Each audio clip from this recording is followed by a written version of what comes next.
O que é o IPI? O Imposto sobre Produtos Industrializados.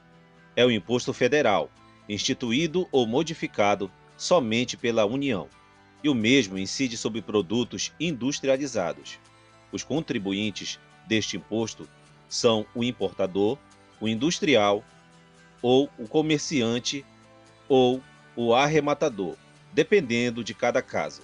O fato gerador poderá assim ocorrer nas seguintes situações adiante delineadas: importação, o início do desembaraço aduaneiro, saída do estabelecimento industrial ou equiparado industrializado, aquisição em leilão de produtos abandonado ou apreendido. Quanto ao elemento material, promover a industrialização de um produto e, com ele, realizar um ato ou negócio jurídico relativo à transferência de uma posse ou propriedade. Exemplo: efetuar a importação de produtos realizados do exterior em harmonia com as condições legais pertinentes à lei. Sobre o elemento espacial, onde ocorre o fato gerador: qualquer lugar do território nacional, ressalvadas as regiões privilegiadas por lei. Temos como exemplo a Zona Franca de Manaus. Sobre o elemento temporal, quando ocorre o fato gerador: um instante da saída do produto individualizado em decorrência de negócio jurídico realizado.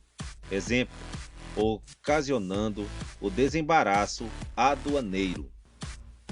Sobre a fundamentação legal, o IPI encontra-se legalmente registrado na Lei nº 25, de 3/12 de 1891.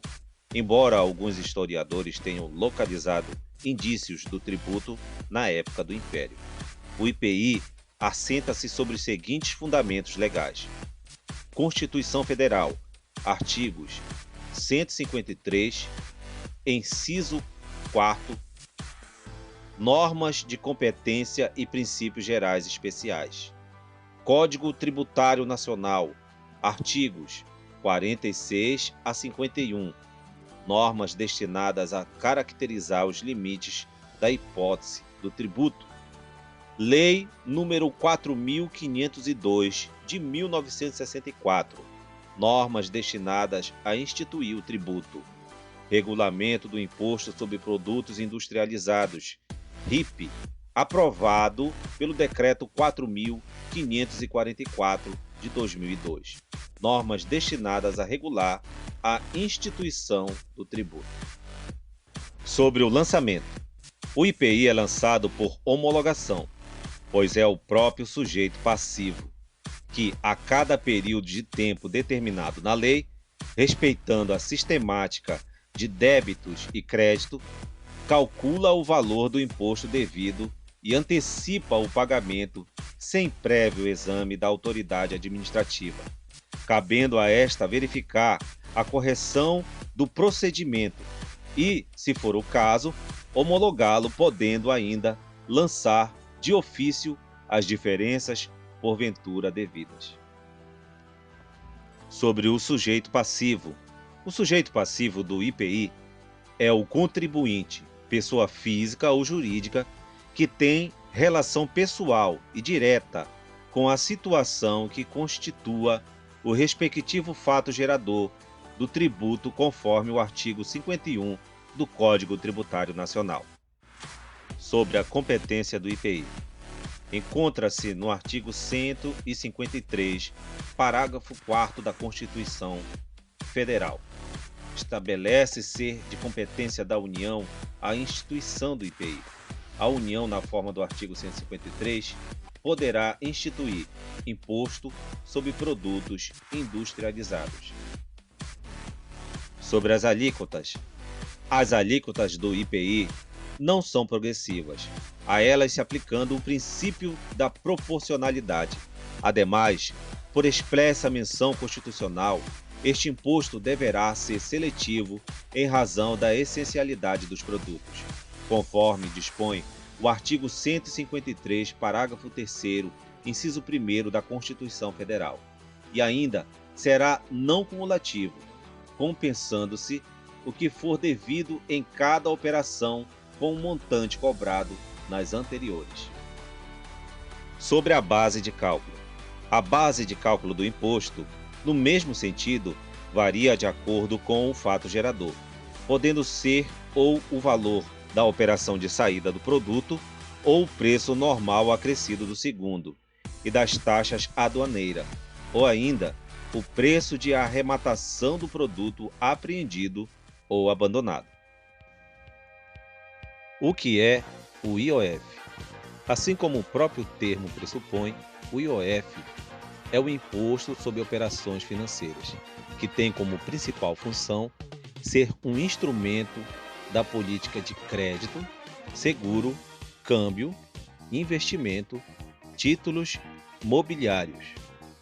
O IOF é considerado um imposto regulatório e, assim como outros impostos dessa mesma natureza, pode ser alterado a qualquer momento, sem que essa mudança antes tenha sido aprovada no Congresso Nacional. Fato gerador. Encontramos o fato gerador no artigo 63 do Código Tributário Nacional. Quanto às operações de crédito, a entrega do montante que constitua o objetivo da obrigação, conforme artigo 3º.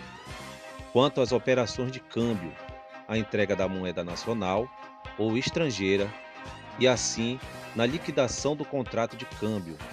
Quanto às operações de seguro, a emissão da apólice ou recebimento do prêmio, conforme o artigo 18. Quanto às operações relativas a títulos e valores mobiliários, a emissão e transmissão, pagamento ou resgate desses, conforme o artigo 25, poderá ocorrer em 3 destas situações, porém será cobrado uma única vez. Quanto ao elemento material, o Imposto sobre Operações de Crédito tem como fato gerador a entrega total ou parcial do montante ou do valor que constitua o objeto da obrigação ou sua colocação à disposição do interessado, conforme artigo 63, inciso 1º do Código Tributário Nacional. É o Imposto sobre Operação de Crédito, que pode ser conceituada como uma prestação presente contra a promessa de uma prestação futura. Incide, portanto, sobre empréstimo, sobre qualquer modalidade, aberturas de crédito e desconto de títulos, alienação à empresa que exercer as atividades de factoring, de direitos creditórios resultantes de venda a prazo, mútuo de recursos financeiros entre pessoas jurídicas ou entre pessoa jurídica e pessoa física. Sobre o elemento espacial, não há disposição legal que trata da matéria. Presume-se que o imposto sobre a operação de crédito incide sobre operações ocorridas no território nacional. Sobre o elemento temporal do IOF. O aspecto temporal corresponde ao momento da exata ocorrência do fato gerador, ou seja, no momento em que ocorre a operação de câmbio, de acordo com o Decreto 6.306 de 2007, em seu artigo 11, no seu parágrafo único, que diz: ocorre o fato gerador e torna-se devido o IOF no ato da liquidação da operação de câmbio. A sua fundamentação legal encontra-se no Decreto número 6.306 de 2007, tendo como última alteração de alíquotas o Decreto número 7.726 de 2012. A sua competência como sujeito ativo é instruir imposto sobre operações de crédito, câmbio e seguro, ou relativas a títulos ou valores mobiliários. É competência da União conforme o artigo 153 da Constituição Federal de 88. Sua competência como sujeito passivo encontra-se no artigo 66 do Código Tributário Nacional, podendo ser qualquer das partes na operação tributária. As pessoas físicas ou jurídicas tomadoras de crédito, as compradoras ou vendedoras de moeda estrangeira nas operações referente à transferência financeira para o exterior, as pessoas físicas ou jurídicas seguradas, os adquirentes de títulos ou valores mobiliários.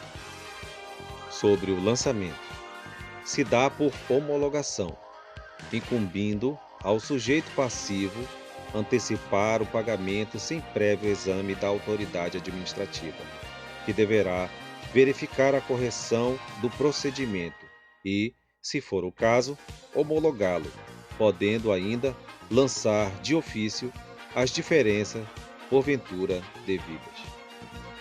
Sobre a alíquota do IOF.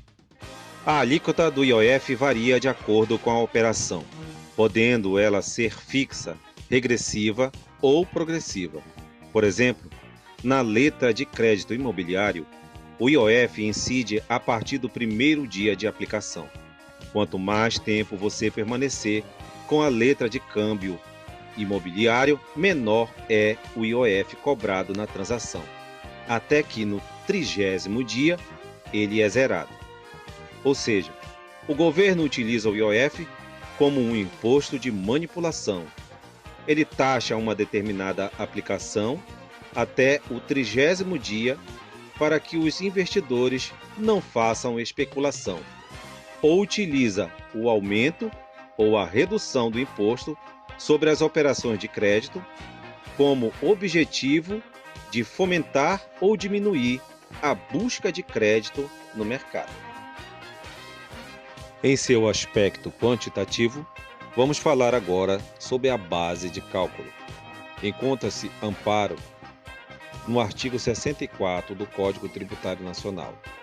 Será o valor da operação, ressalvada a hipótese de operações de seguro nas quais a base de cálculo será o montante do prêmio de direitos creditórios resultantes de vendas a prazo.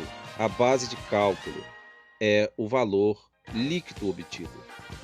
No adiantamento a depositante, a base de cálculo é o somatório dos saldos devedores diários apurado no último dia de cada mês.